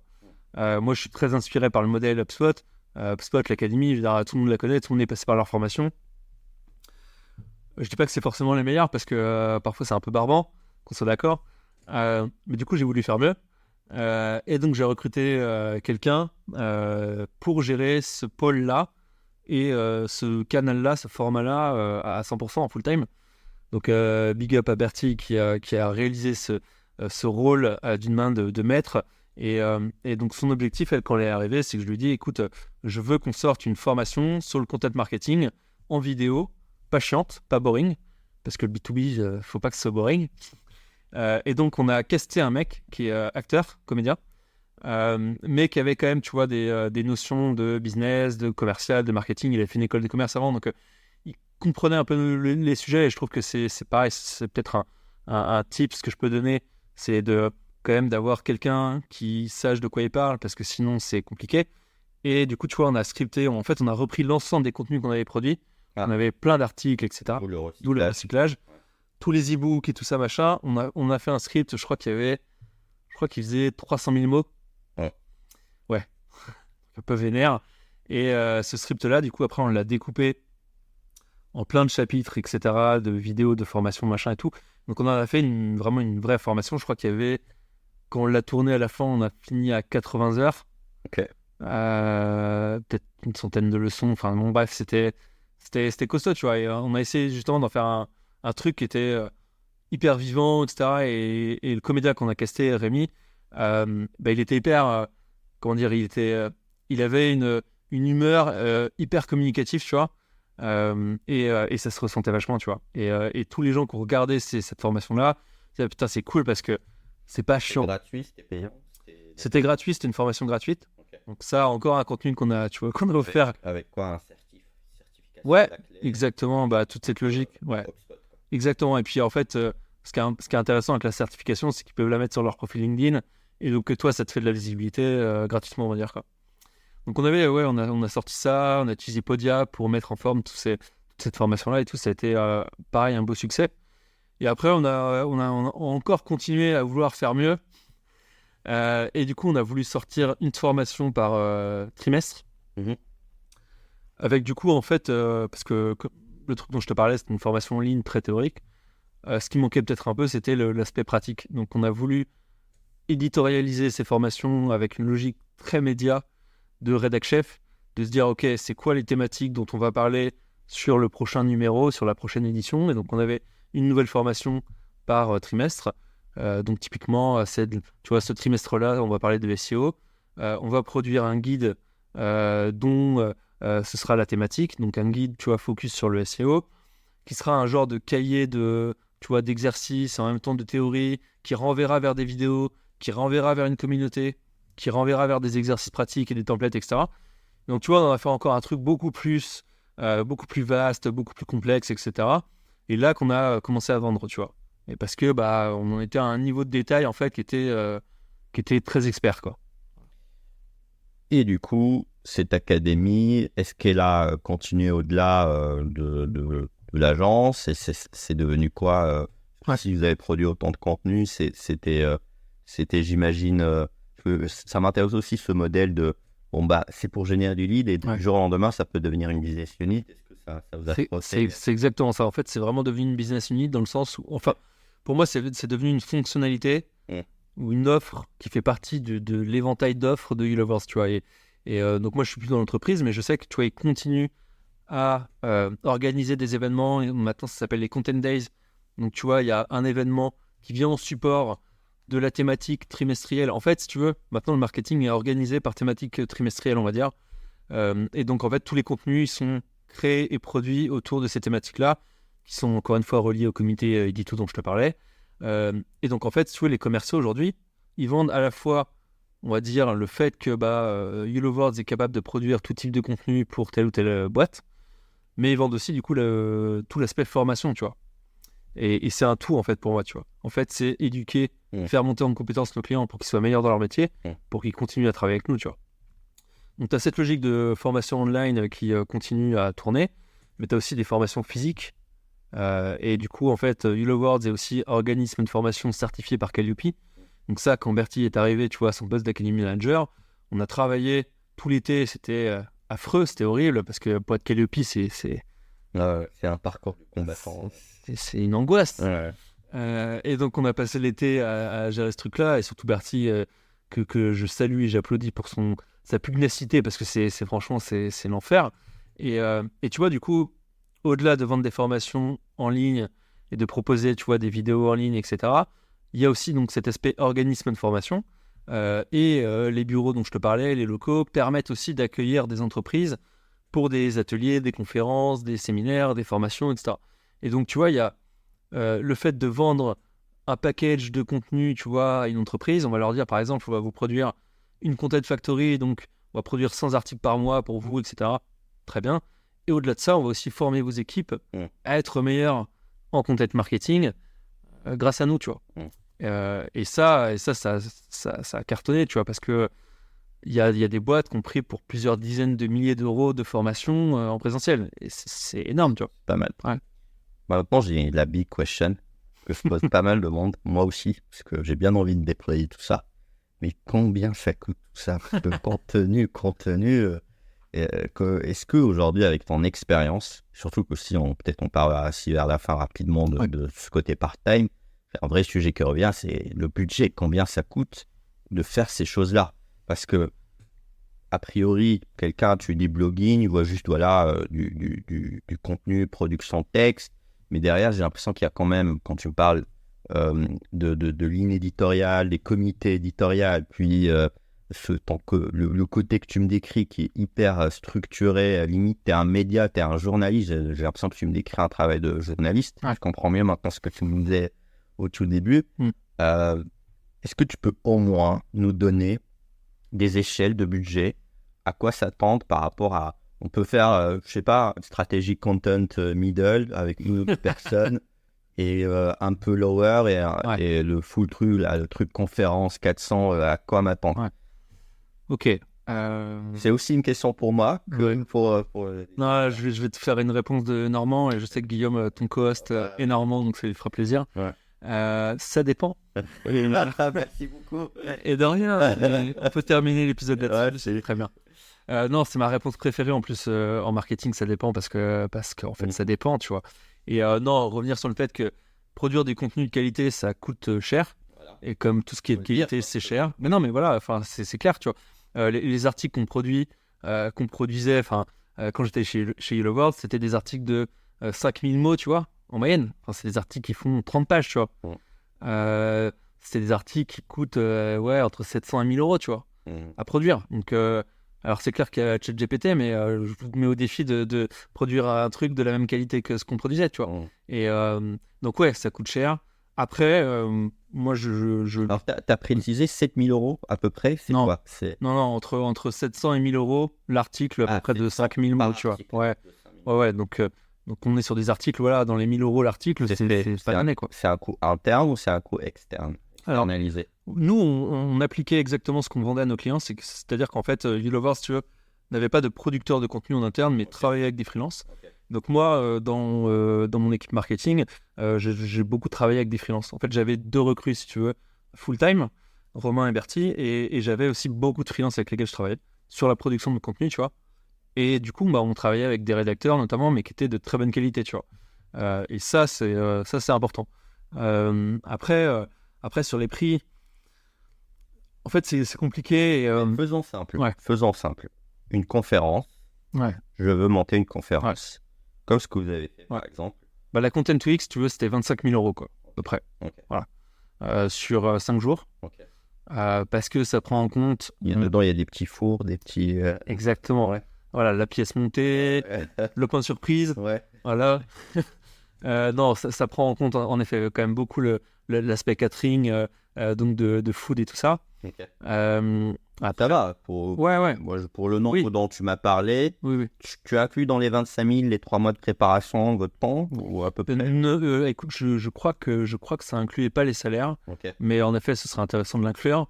Mais je suis pas certain, donc je vais pas te dire de bêtises. 1 000 euros, on est large pour créer. Ouais, globalement, c'est ça. Après, voilà, ça prend aussi en compte le logiciel de billetterie, tu vois, qu'on a acheté. Enfin, je veux dire, il y a quand même une vraie organisation derrière. On a fait appel à des vidéastes, à des photographes pour filmer, prendre des photos de l'événement. Vous avez rémunéré les guests ou pas? Les guests n'étaient pas rémunérés, non. Ils venaient gratuitement, non. Mais tu vois, par contre, ce qui est intéressant, ce qui est important aussi, c'est l'aspect content de cet événement-là. Parce qu'en fait, on a tout enregistré, on a tout filmé, et on a tout réutilisé derrière, tu vois. On en a sorti un podcast qui était du coup les replays de toutes les conférences qu'il y avait eu dans la semaine. C'est venu baisser drastiquement le coût des contenus. Ouais, complètement. Et c'est ça qui est important, en fait. Le prix que tu mets aussi dans un contenu, il faut te dire que derrière, en fait, tu peux le réutiliser dans plein de contenus différents, tu vois. Et certes, tu vas payer un e-book, tu vois, les e-books dont on parlait tout à l'heure, là, de 100-150 pages, c'est à peu près du 2500 euros, tu vois. Donc, certes, c'est un coût, mais après, c'est un contenu que tu vas pouvoir faire vivre sur toute l'année, tu vois, presque. Tu vois, si je prends l'exemple du content marketing, tu crées genre la Bible du content marketing, tu crées le livre de référence en France. Après, en fait, tu peux en faire plein de choses, tu vois. Et ça, après, c'est des trucs qui coûtent pas grand-chose, tu vois. Tu vois, si tu veux décliner ça en article, en vidéo, etc., etc.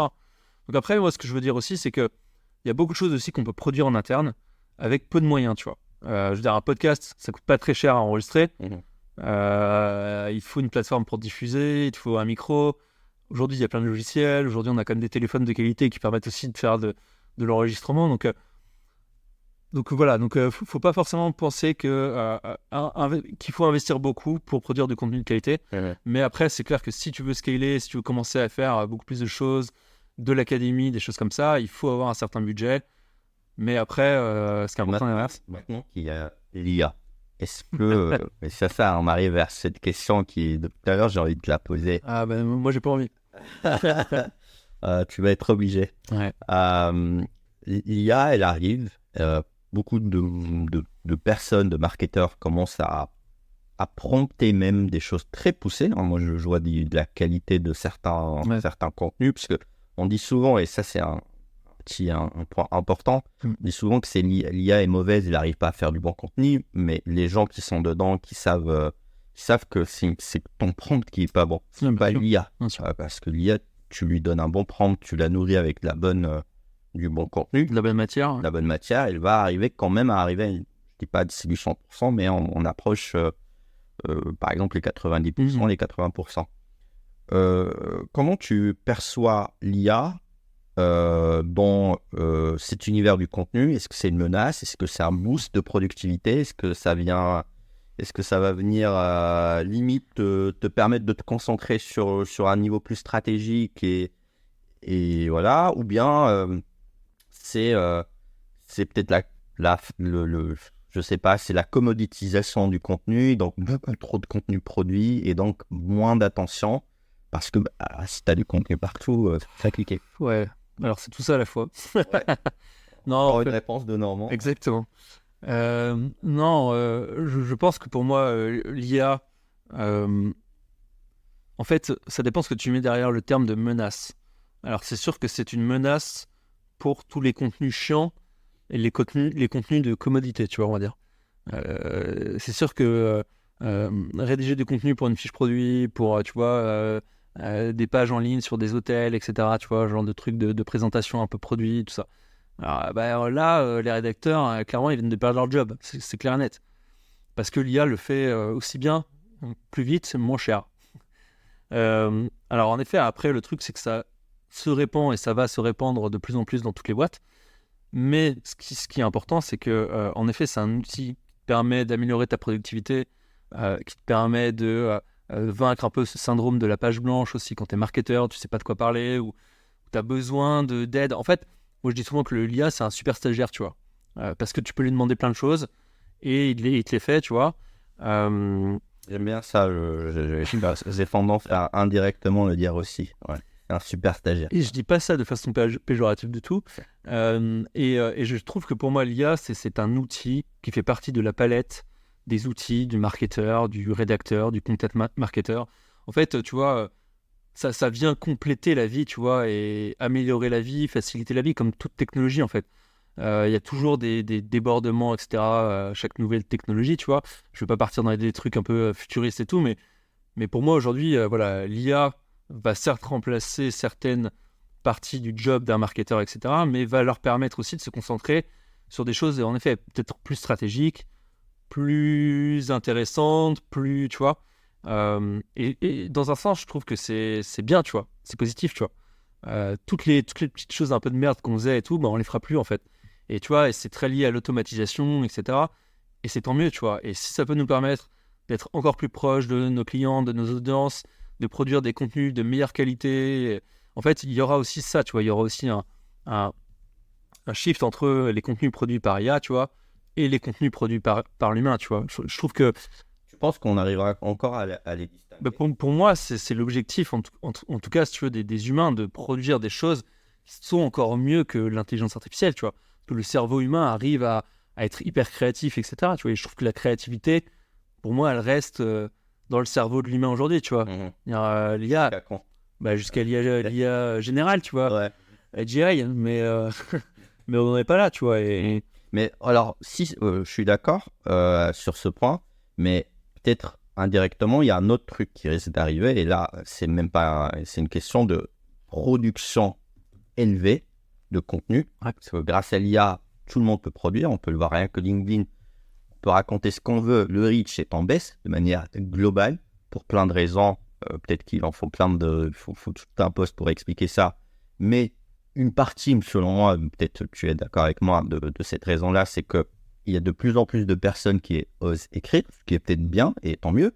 Sauf que dedans, il y a cette facilité est due aussi à l'IA, parce qu'il y en a beaucoup qui utilisent l'IA. Pareil pour le blogging, pareil pour les e-books, je peux t'en créer plus facilement aujourd'hui. Et donc, cette abondance de contenu, est-ce qu'elle ne risque pas de revenir en mode... en fait, les gens ne savent plus quoi lire en prio. On parle même de podcast, il faut se le dire. C'est un podcast qui fait partie de plein d'autres podcasts. Il y en aura beaucoup plus avec les années. Donc, les gens, on n'a encore que 24 heures. Et on va pas... Donc, comment tu vois ça? Compliqué. Là, on finit sur de la philosophie, et machin. Non, je pense qu'en effet... Je pense que comme tout, c'est un peu c'est cyclique, tu vois. En effet, là, aujourd'hui, il y a plein d'outils qui permettent d'automatiser plein de choses, etc. Moi, je bloque les gens qui commentent avec des IA mes posts parce que c'est un enfer. En fait, tu te rends compte qu'en fait, c'est complètement vide de sens, tu vois. Je veux dire, enfin, moi, j'aimerais dire un truc, c'est que si on parle de LinkedIn, c'est un réseau social. Ouais. Dans le réseau social, il y a social. Ouais. Donc, c'est à quoi bon, en fait, déléguer à une IA, en fait, ce que tu... Enfin, je veux dire, c'est complètement... Ça n'a aucun sens, tu vois. Je veux dire, en fait, tu es là pour créer des relations, des connexions avec les gens. Si tu délègues ça à une IA, mais ça, c'est ridicule. Puis après, même sur la production des posts, moi, j'écris plus vite un post moi-même qu'avec une IA. Parce qu'en fait, elle n'a pas la tonalité, elle n'a pas le sens que je veux donner. Beaucoup plus la retravailler. Exactement, donc je vais perdre du temps, tu vois. Et en plus de ça, je partage pas vraiment mes émotions si je passe par une IA, tu vois. Ouais. Enfin, en tout cas, moi, c'est mon avis à moi, tu vois. Mais Et je trouve qu'on les voit, les posts rédigés par IA, enfin, faut être honnête, tu vois. Et moi, je sais que je publie quasi tous les jours et j'essaie de partager, tu vois, ce que je ressens, des contenus de qualité, tu vois, mes émotions, des choses comme ça, tu vois.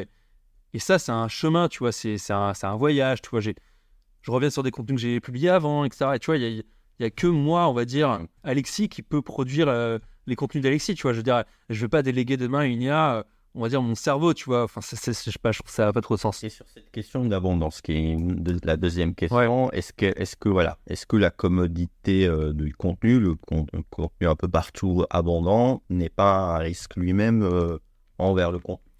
Oui, c'est pour ça que je disais que pour moi, l'objectif des marques demain, ça va être justement de se distinguer, de se différencier de la masse des autres contenus produits un peu basiques, quoi. Donc, c'est pour ça qu'il faut, tu vois, en revenir à ce que je disais sur l'expérience, sur la création de contenus de qualité et plus que ça, tu vois, je parlais d'offline aussi tout à l'heure. Je pense qu'on va aussi en revenir de plus en plus. Et je pense que, tu vois, si aujourd'hui, il y a de plus en plus de gens qui aiment se retrouver.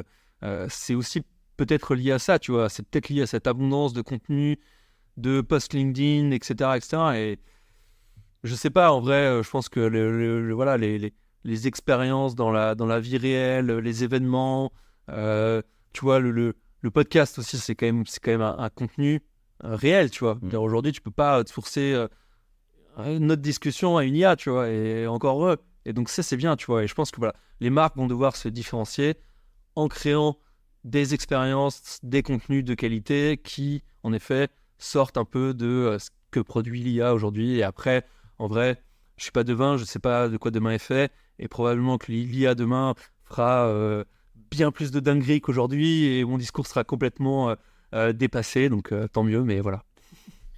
Non, mais très clair, et je pense que je partage pas mal ton avis. Et à la fin, ça rejoint ce côté se démarquer et ce côté créativité. Je pense qu'il a encore du terrain, terrain devant lui. Un peu pour les perspectives d'avenir, avant peut-être de partir sur l'autre sujet d'aujourd'hui, ce que tu fais toi. C'est quoi tes perspectives d'évolution selon toi, c'est quoi les perspectives du contenu? Est-ce qu'il y aura plus de podcasts? Est-ce qu'il y a des nouveaux formats qui vont arriver? Tu penses quoi de ces trucs de Reels que j'ai vu apparaître et qui sont un peu... et surtout, je pense que là, on est plus dans le use case B2B, mais si tu veux, on peut aborder aussi le B2C. C'est quoi les nouveaux formats pas canaux, mais formats plutôt? Parce que les canaux, j'ai l'impression qu'ils vont rester à peu près les mêmes. Mais c'est quoi les nouveaux formats? Je vois beaucoup une poussée de podcasts, on en fait. Est-ce que tu en vois d'autres? Moi, j'ai beaucoup de mal avec les tendances. Ok. Parce qu'en fait, les mêmes tendances reviennent chaque année. Là, typiquement, tu vois, j'ai lu une statistique qui dit qu'en 2024, 90% des marketeurs veulent produire des vidéos. En fait, ça fait 10 ans que je vois cette stat tous les ans, tu vois. Et sauf qu'en fait, à chaque fois, c'est pareil, tu vois, entre ce qu'on veut et ce qu'on fait réellement, le monde, il bouge pas trop, tu vois. On produit toujours autant de vidéos, mais alors, c'est sûr, on en produit beaucoup plus, etc. Moi, je pense que ce qui est important en termes de format, c'est vraiment le côté créatif, tu vois. C'est pas important, en fait, tu vois, tu parles de podcast ou de vidéos, etc. Mais ce qui est important, c'est ce que tu mets derrière en termes de créa, en termes de fond, tu vois. Il y a des podcasts qui se différencient vachement. Tu vois, là, on est sur une interview. Moi, j'ai un podcast, c'est des interviews aussi. Mais demain, en fait, si tu as un format hyper différenciant, hyper unique, hyper original, en fait, moi, ce que je préfère, c'est l'originalité, la créativité, tu vois. L'unicité, en fait, d'un contenu, tu vois, au-delà de son format. Transcende le canal, le format, c'est le fond. C'est le fond qui est le plus important, tu vois. Le format, il n'y en a pas, comme je le disais tout à l'heure, tu vois, c'est par rapport au canal, il n'y en a pas 10 000, tu vois. Il y a la vidéo, l'audio, l'écrit. Globalement, on ne s'éloigne pas trop de ça, tu vois. Ce qui est important, c'est l'originalité, c'est la qualité de ce que tu produis, c'est la créativité, tu vois. Et les gens qui percent, qui fonctionnent, etc., sur les réseaux, les marques, les créateurs de contenu, c'est parce qu'ils ont un angle bien précis que personne n'a eu avant eux, ou alors qu'ils l'ont fait différemment, ou tu vois. Et en fait, faut se creuser la tête, tu vois. Faut essayer voilà, d'être original, de sortir un peu du cadre, d'éviter de faire ce que tout le monde fait, tu vois. Et c'est ça, pour moi, en vrai, les tendances de demain, tu vois. C'est comment, et justement par rapport à l'IA, tu vois, on n'y revient, mais comment être plus original, plus créatif, voilà. Non, on reste sur cette note. Je pense que c'est un peu le fil conducteur de tout ce que tu dis. Originalité, créativité, se démarquer. et rester sur le fond. Aujourd'hui, tu te dis part-time CMO. Ouais. J'avais eu Antoine, on avait un peu abordé ça avec lui sur ce sujet.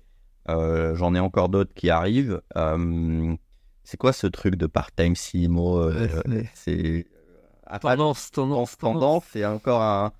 tu penses quoi de ça? J'ai l'impression qu'il y en a de plus en plus. Il y en a qui j'ai jamais vu s'ils étaient vraiment CMO.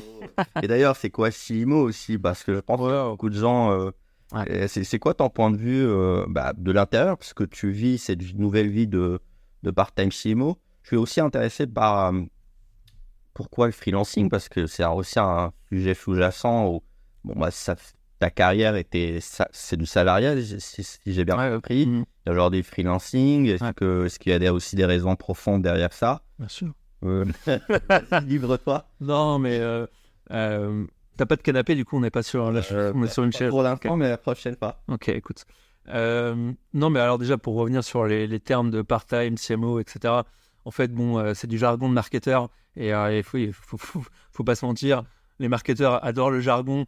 Donc, écoute, si on peut avoir un terme qui change un peu, mais enfin, en soi, je dirais, c'est un peu différent, parce qu'on va y revenir après sur ce que ça veut dire, mais d'un consultant marketing, mais ça reste du consulting et ça reste du marketing, donc faut arrêter de se... Voilà. Par contre, en effet, le rôle de part-time CMO, il a quand même une spécificité, c'est que un CMO, c'est donc un Chief Marketing Officer, donc c'est quelqu'un qui pilote un pôle marketing, qui fait partie généralement du board, qui fait partie de la C-suite, de la direction, et donc qui a des décisions de l'ordre de la direction. Je ne sais pas si je suis très clair, mais je pense que tu m'as compris. Donc en fait, ce rôle-là, il est assez spécifique, tu vois, il est différent du rôle d'un marketeur. Il y a notamment des logiques de management, de recrutement, de career path, de choses comme ça, tu vois. Là où un marketeur, c'est un marketeur, tu vois, il a des tâches de marketeur, quoi. Donc le CMO, c'est ça. Le part-time CMO, du coup, c'est un CMO à temps partagé, à temps partiel, à fractionné, etc. Intérim et tout. En fait, aujourd'hui, ça répond à un besoin qui est que les boîtes, je pense notamment aux boîtes principalement B2B, ont besoin de seniorité d'un point de vue marketing, d'expertise, mais n'ont pas forcément envie ou l'argent de recruter un CMO full-time. Un CMO, ça coûte cher, parce que comme je l'ai dit, c'est un poste C-level, et les postes de C-level, on est généralement proche des salaires à 6 chiffres, et chargé... bien chargé. C'est combien ça fait, quoi. Ouais. Donc, tu vois, des boîtes qui sont seed, early stage et tout ça, elles n'ont clairement pas du tout les moyens d'investir. Et après, du coup, ça répond aussi à un besoin, une demande de ces boîtes-là de mettre en place des stratégies marketing héroïstes, performantes et de content assez tôt dans l'existence de la boîte pour générer en fait très vite du ROI, de l'attraction, de la conversion, des ventes, du business, etc. Et en fait, le rôle de CMO part-time, c'est ça, tu vois, c'est d'arriver dans une boîte, de mettre en place tout ça, de donner en fait ton expertise, d'offrir ton expertise sur quelques semaines, quelques mois, pour après déléguer, laisser la main à une ressource marketing qui sera là full-time pour exécuter plutôt la partie opérationnelle. Et pourquoi ils vont aller, par exemple, vers ce modèle-là ou ces profils-là, versus aussi, parce que sur le marché, il y a d'autres propositions du style une agence, un cabinet de conseil en strat marketing. Il y en a aussi des mecs en petit costard-cravate avec des petits schémas bien carrés. Pourquoi fondamentalement, ils vont pas aller... peut-être qu'ils sont peut-être un peu moins chers que ce CMO full-time. Ouais, alors après, moi, je pense que le problème des agences, tu vois, c'est qu'on n'est pas sur le même niveau d'expertise et les mêmes niveaux de seniorité, tu vois. Parce qu'en fait, les startups aujourd'hui qui font appel... Parenthèse, venant de quelqu'un qui était dans une agence. Bien sûr. Ouais. Mais moi, j'étais CMO d'agence. Ouais. C'est encore différent. Ouais. Mais les boîtes... Mais, je veux dire, tu as vécu de l'intérieur le modèle. Ah, bien sûr, complètement. Mais qui était un peu différent parce qu'on travaillait avec des freelances. Mais voilà, donc les boîtes qui font appel aujourd'hui à des CMO part-time, ce qu'elles veulent aussi, tu vois, c'est une expertise spécifique et une expérience aussi peut-être diversifiée, tu vois. Ou en tout cas, spécifique à leur business, tu vois. Moi, j'ai une approche qui est très content, donc je vais plutôt m'adresser à des boîtes qui vont faire appel à un part-time CMO qui a un focus content. Il y a des CMO, tu vois, qui ont un focus brand, d'autres qui ont d'autres focus, tu vois. Enfin, je veux dire, il y a plein de CMO avec plein de spécificités différentes. Donc, en fait, ça te permet d'avoir accès à un profil hautement qualifié, on va dire, avec un haut niveau d'expertise pour un prix beaucoup moins cher que, effectivement, si tu le recrutais à plein temps, quoi. Et voilà, et par rapport à l'agence, c'est quand même pas, effectivement, même niveau. Surtout, j'ai l'impression que c'est aussi plus flexible, l'impact concentré, peut facilement accéder à ce qu'on appelle aussi, je pense que c'est un vrai sujet, toi tu es très SaaS, bon, je le dis parce que aussi on est en train d'ouvrir des chemins de collaboration ensemble, et des fois il y a dans les demandes, c'est ce côté, non mais je veux quelqu'un dans la santé, je veux quelqu'un qui a fait du SaaS, et alors qu'une agence c'est très dur de développer cette multidiscipline. Ouais, c'est même l'hyper spécialisation, tu vois. C'est ça. Et avoir du jus de cerveau de quelqu'un qui a, je sais pas, comme toi, qui a été, disons, 5 ans, 6 ans en SaaS, tu sais ce qu'il faut mettre en place, en quelque sorte. Mais en tout cas, c'est intéressant de voir un peu cette perspective. Du coup, je pense que ça va un petit peu... C'est pas une mode, c'est pas un effet de mode, il y a une trend là-dedans. Oui. Je vais pas te lâcher sur l'autre question du freelance, c'est toujours intéressant. Tu fais bien. Non, je pense pas que ce soit une... en fait, c'est comme toutes les tendances, tu vois, il y a des pics de tendances toujours, quoi, parce qu'on en parle beaucoup, parce qu'il y a plein de boîtes qui se lancent sur cette branche-là, mais c'est très bien parce que ça travaille, on va dire, l'évangélisation dont tu as besoin, une profession, etc. Mais non, je pense que c'est voué à continuer, dans le sens où ce modèle-là, il est pas non plus nouveau. En fait, à la base, ça vient plutôt du CFO. Du CFO part-time, ça fait des années que ça existe. Ouais. Alors aujourd'hui, ça se répand maintenant à toutes les couches de la C-suite. CPO, CTO, tout ce que tu veux. CEO aussi, etc. Parce qu'en fait, les boîtes ont besoin d'expertise, mais elles n'ont pas forcément les moyens de se payer quelqu'un full-time. Donc, elles font appel à des gens qui ont déjà fait. Est-ce que c'est une question que de moyens? Parce que est-ce que c'est pas aussi un rapport de force? Parce qu'on en rencontre des CMO qui quittent les boîtes. Et on sort d'une crise, je ne sais même pas si on est sorti d'une crise de start-up, funding, même de crise globale.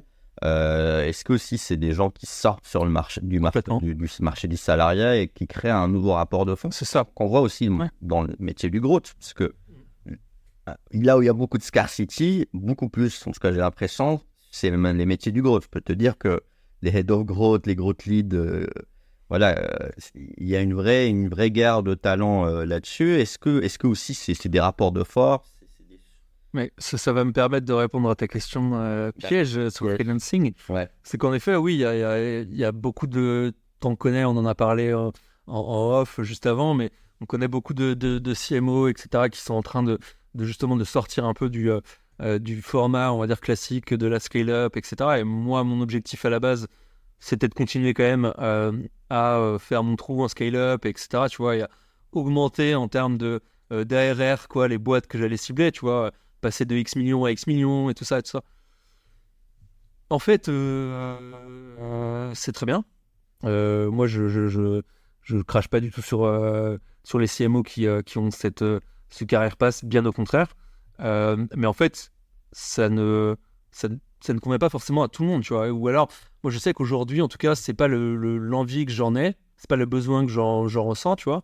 Je ressens plutôt un besoin de liberté, même si le terme, il est un peu galvaudé dans le freelancing, mais c'est plutôt, en tout cas, une envie tu vois, de m'inspirer d'entreprises différentes, tu vois, et puis surtout d'être vraiment dans dans l'application de la stratégie pure, tu vois. Quand tu es CMO, tu as aussi des sujets comme je disais, de RH, de management, de politique. Et ça, c'est un point sur lequel il faut insister. La politique, quand tu es C-level, ça représente quand même une sacrée part de ton taf. Moi, ce que j'aime faire, c'est du marketing. C'est penser des strats, les mettre en place et voir les résultats, tu vois. Et aujourd'hui, il n'y a rien de mieux que ce poste-là, on va dire, pour le faire. Ça me permet en effet quand même d'avoir cette liberté de temps, de gestion de mon emploi du temps, de voyager, de choisir aussi les boîtes avec lesquelles j'ai envie de bosser. Et puis moi, j'aime aussi beaucoup transmettre, et ça, je pense que tu vois, je le ressens en tout cas beaucoup plus aujourd'hui dans ce rôle un peu de part-time. Je donne des cours aussi à côté, tu vois, donc ça me permet de faire plein de choses que je voulais faire, mais en fait, le cadre de l'entreprise a parfois cette contrainte c'est rassurant, mais ça a aussi des contraintes en fait qui t'empêchent d'aller là où tu souhaites aller. Et voilà, moi aujourd'hui, c'est pour ça que j'ai fait ce choix-là, tu vois.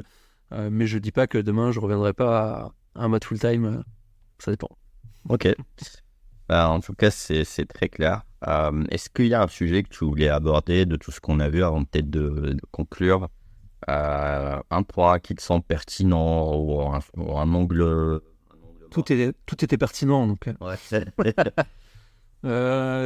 Non, écoute, peut-être un point sur lequel insister, c'est que si vous souhaitez produire du contenu, mettez-vous en tête que ce qui est le plus important, c'est produire du contenu de qualité.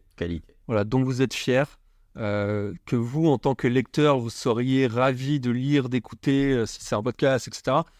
Mettez-vous à la place de votre audience, dites-vous, ok, est-ce que c'est la meilleure version de ce que je pouvais faire? Et puis le deuxième conseil, qui est très lié au premier, c'est soyez régulier. Okay. Ce qui est important, c'est pas la fréquence.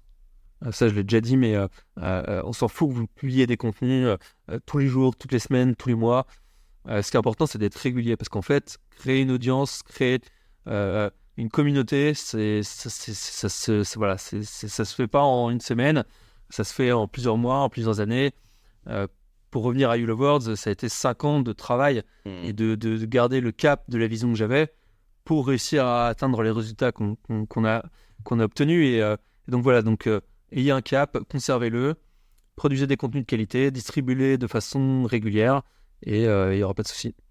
Voilà. On finit sur cette belle note et en même temps, tu as synthétisé le fond de ta pensée. Je te remercie beaucoup, Alexis, d'être passé nous voir. C'est moi. Et puis, je te dis à très vite. Yes, salut Nafal.